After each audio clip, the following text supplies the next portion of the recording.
Unakaribishwa WRN Church Kivule, Dar es Salaam. Prophet Nicholas Suguye ameombea wengi na wamepona. Changamoto zangu zilikuwa 3. Ya kwanza ilikuwa nguvu za giza, ya pili ilikuwa uvimbe tumboni, na ya mwisho ilikuwa natafuta mtoto. Tukae tuambiane ukweli. Tuambiane kwa sababu mimi niwaambie ukweli. Matatizo ya kwetu sisi ni kitu cha kujivunia kwa sababu ndio sehemu ya kujipatia. China ilivyokuwa China, tunapoiangalia China na watu bilioni 1 waliikataa WhatsApp. Kila mtu anajua waliikataa WhatsApp. Kila mtu anajua China akachukua WeChat kwa sababu gani? Hao watu bilioni 1 tunapelekaje hela Marekani? Haiwezekani. Hii hela lazima ibaki hapa hapa. Na sisi kwa nini tunakumbatia YouTube, masijui nini? Kwa nini hakuna mtu mundani anaanzisha kitu ambacho kinabeba na kinaweka wasanii wote and we're all making money? Mimi sitaki kusimama hapa tunamleta Thabo Mbeki kuja kuzungumza na wanafunzi wa hapa wakati mimi na historia na uchungu wa nchi yangu kuliko mtu yoyote anaweza katoka nje kuja kuzungumza na kugusa maisha ya vijana wa hapa. And we feel we have no stories to tell. We have a lot of stories and a lot of people to tell our stories. I want us to feel the pain and the sira ya kusema kwamba kijana humu ndani anapotoka. Tuache kulala malalama. Tuache viongozi wetu watutengenezee sera. Huyu kijana amezungumza hapa, nitawaambia kitu. Pamoja na hivi vitu vyote alivyovianzisha, hivi vyote, mzigo wake uko bandarini kwa mwezi 1.5. Hajasema kama TRA wanamsumbua. Kwa nini hajalalamika? Hajalalamika kwa sababu sio mlalamishi. Tunachotaka ni atoke hapa, tutengeneze sera. Waziri Mavunde atusaidie, naibu speaker atusaidie. 1.5 months anazungumza. This is a person anashinda zawadi ya Queen, anakwenda kupokea kule Uingereza, and ana mzigo uko bandarini mwezi 1.5 anasumbuliwa na TRA. Let's talk about our problems internally, but find our own solutions internally. Everyone should be a social entrepreneur by solving our own problems first. Matatizo yetu ndio sehemu yetu ya kwanza ya kutatua. Kila mtu analalamika kuhusiana na mfumo wa elimu. Mfumo wa elimu, create a system that is better, lakini ifundishe watu waliotuzunguka sisi wafanye vizuri zaidi. Itakawafundisha kina Yunge. Kwani unamfundisha kina nani? Kwani kafundishwa na nani? Kafundishwa kasoma FM. I want us to think, kwa sababu mtazamo mzima wa vijana think tank. Mimi nilienda Mzumbe na nilikuwa speaker, the only speaker ambaye nimezungumza Mzumbe na nimekuja hapa. Lakini I was pissed off in Mzumbe. Na niliwaambia watu wa VTT, sikuyapenda mazungumzo ya Mzumbe kwa sababu nilikutana na vijana wanalalamika. Wanalalamika mitaji, wanalalamika. Hayo ni mambo ninayokutana nayo kwenye fursa. Kumbuka kwenye fursa mimi nakutana na vijana wa mtaani wa darasa la 7 wa form 4. That's what they're supposed to be talking about. I'm talking to university students. I want us to talk about mambo makubwa mazito. I want to talk about creating solutions.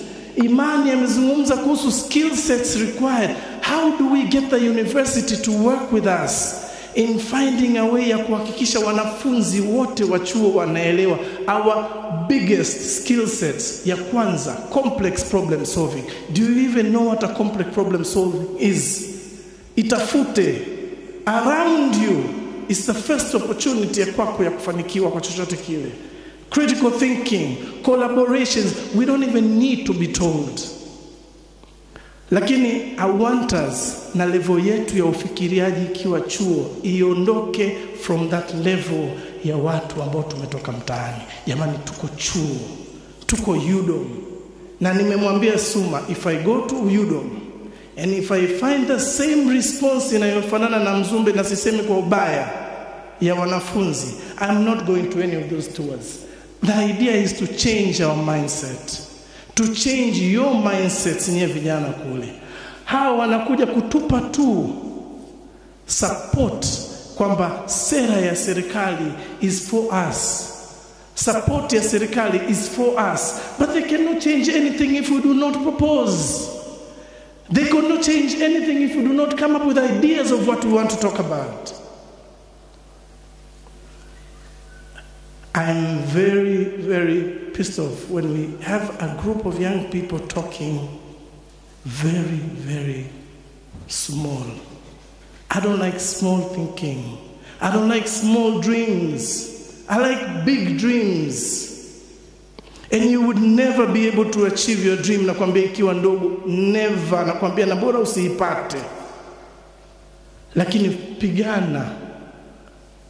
Wanasema pigana kuwa jua kwa sababu hata ukishindwa utakuwa nyota. Pigana kuwa mwezi, ukishindwa ukiwa ni kipande kimeshindikana, uwe ni kinyota kinang'aa uko juu. Lakini we cannot just be here complaining, complacent. Tunaishi tu. Tunaishi kwenye dunia hii.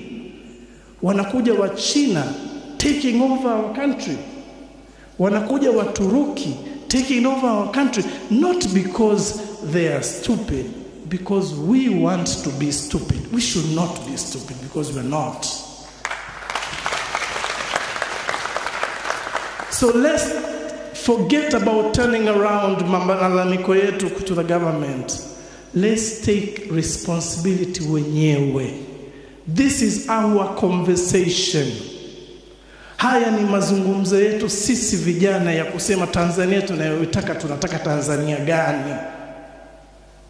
Tunaitaka Tanzania ya kina Isaya Yunge wawe 25.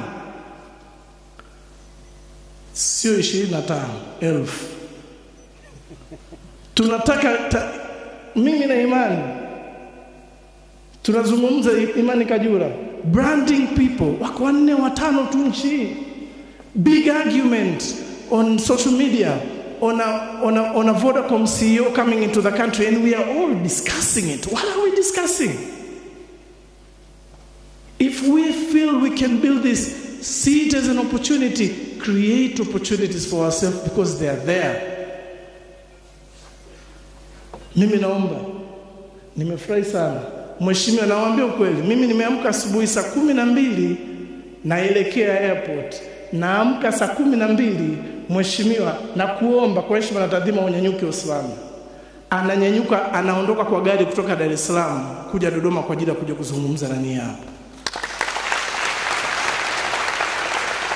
So you do have people ambao tunajali. Nyie vijana mna miaka mingi kuliko sisi tulionayo.